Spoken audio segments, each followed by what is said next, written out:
Okay mga tol, welcome back sa vlog. At dito naman tayo sa part 2, Sports Central Outlet Store, Sun Mall pa rin mga tol. Hanggang 70% off mga apparel, accessories, syempre footwear mga tol. On selected items. Pero marami talaga kayong option dito. Or options mga tol. At shoutout sa mga ngayon lang napasyal dito sa munting channel ko. Huwag niyo kalimutan mag-subscribe, like at hit yung notification bell para updated na rin kayo sa mga vlogs gaya nito at iba pa dito pa rin tol sa munting kong channel. So tara, tingnan na natin yung mga performance shoes dito. Mga Adidas backpack, ito mga average size lang to mga tol. Dating 2,000 pesos, ngayon 1,200 pesos na lang. Ito medyo printed na black, ito mas minimalist na gray. Ito parang mas maganda yung tela nito, manipis, parang water resistant. Same price lang naman sila, 1,200 pesos. Okay, meron tayo ditong 777 na Under Armour slides mga tol.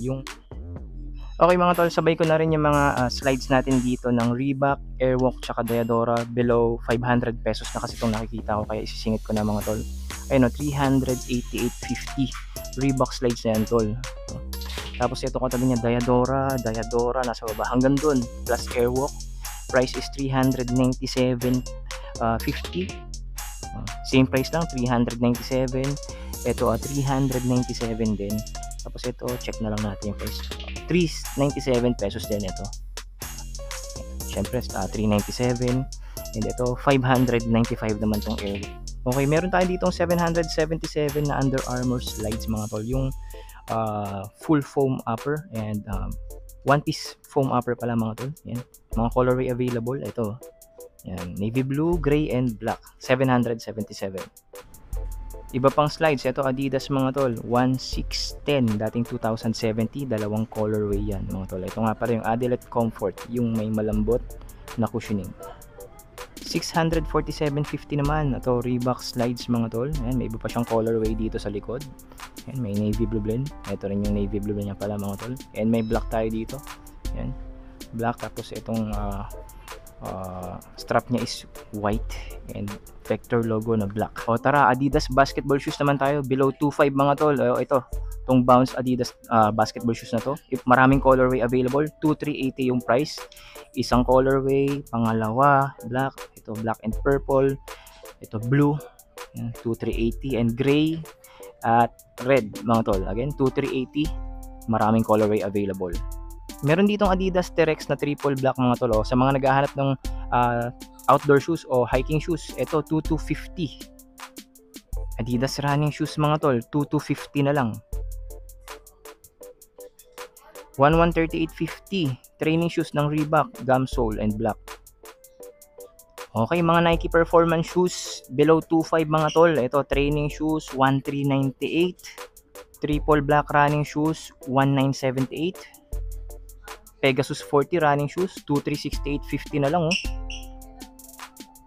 Okay, dalawang colorway ng Witness 8 ng Lebron series mga tol, 2,198. Running shoes again, 2,198.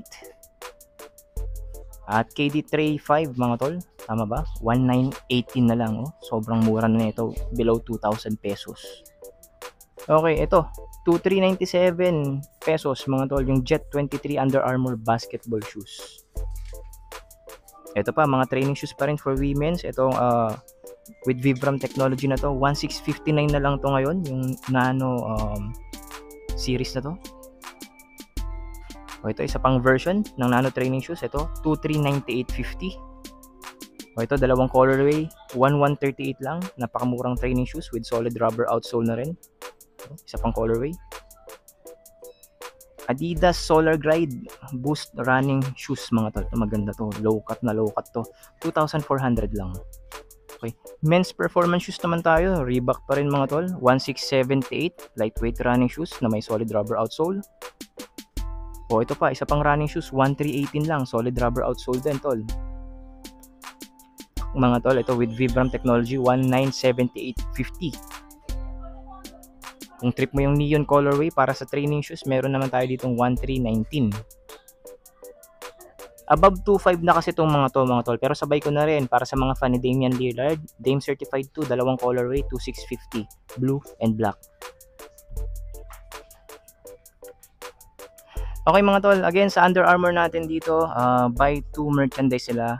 same category, additional 20% off kahit nakaless na yung mga yan. And nasa harap na nga natin, mga performance shoes ng Under Armour. Banda dun, medyo pricey pa yung mga yun, kaya hindi ko na isasama, no? And ito, pakita ko lang sa inyo yung mga 2.5 and below dito. Kagaya nito, triple black na Under Armour running shoes with solid rubber outsole, mga tol. 1,917.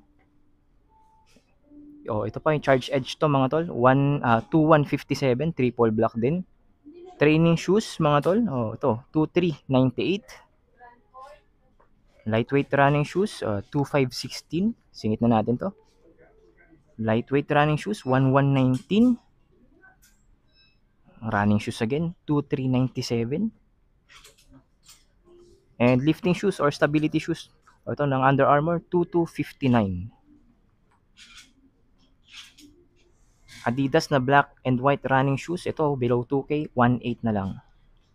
Dating 3,000 pesos, ngayon 2,400 pesos. Adidas running shoes.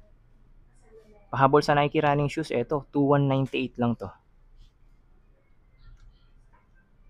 Gusto mo mag-hike pero prefer mo talaga sandals over sapatos, mga tol. Ito, may Terex version tayo ng sandals dito, solid rubber outsole, 2,220 pesos lang. Okay, may niline up ako dito, mga tol, Puma and Nike performance shoes. Unahin natin dito. Sa Puma basketball shoes, 1,380. Ganitong basketball shoes ng Puma. And ito, usual na natin nakikita, 1,770. Ito, baka trip mo pa rin to. Yan, mga outdoor basketball shoes yan ng Puma. And dito, mga training and running shoes ng Nike. 1,638 na lang to. With mid-foot strap for stability and support. Ito, React running shoes, 1,878. And yung mga Nike Flex natin dito, nandito pa rin. Ito, mas mura na to ngayon. 1,198 na lang yung Nike Flex na yan. Ito pa, isa pang klase ng Nike Flex or Nike Free para to be exact, 2,198. Yan, mga budget friendly, 2,500 and below, Puma and Nike performance shoes. Classic basketball shoes ng Reebok, mga tol. Price is 2,238. Yung Disseminator. Okay, mga tol, ito panapos natin sa mga performance shoes, no? Pinabilis lang natin, 997. Diadora running shoes or brand, mga tol, 797.50. Yan, 997.50. Ito pa, 997.50 din. May gray din, 797.50. And black na naman, 997. And black na naman, 847. At ito pa, may neon hints pa, 997.50. Ito, may orange, 797.50. And yung blue na lightweight running shoes ng Diadora, 897.50. Yan, kung below 1,000 pesos yung budget mo, tol, para sa mga performance shoes, consider mo tong brand na to kasi quality din naman si Diadora. At ako, since 2017, gumagamit ako ng mga Diadora performance shoes and lifestyle shoes. And paborito kong lifestyle shoes ng Diadora is yung N9000, mga tol. Ang pogi ng sapatos na yun. Check nyo na lang i-google nyo na lang para makita nyo kung anong itsura nun. Yung sa akin is navy blue na N9000, mga tol. And bumili din ako noon ng tennis shoes nila, pero ginagamit ko pang basketball. Nakalimutan ko lang yung pangalan kasi yung solid rubber outsole nun, mga tol, yung pattern nun is pang basketball din. At talagang ang ingay sa court nun, lalo na pag rubberize yung court. So ayun, mga tol, kung naghahanap ka ng mga budget friendly na mga sapatos, performance shoes specifically, wag mong kalimutan ng Sports Central Outlet, Sun Mall, kung malapit ka lang dito, o kung may malapit sa yung Sports Central Outlet, punta na kasi yung sale nila doon is hanggang 70% off sa selected items, minsan umabot pa hanggang 80% off. And again, may promotion sila ongoing sa mga Under Armour and Reebok merchandises, additional 20% off pag nag-avail ka ng dalawang merchandise nila. Same category syempre, mga tol.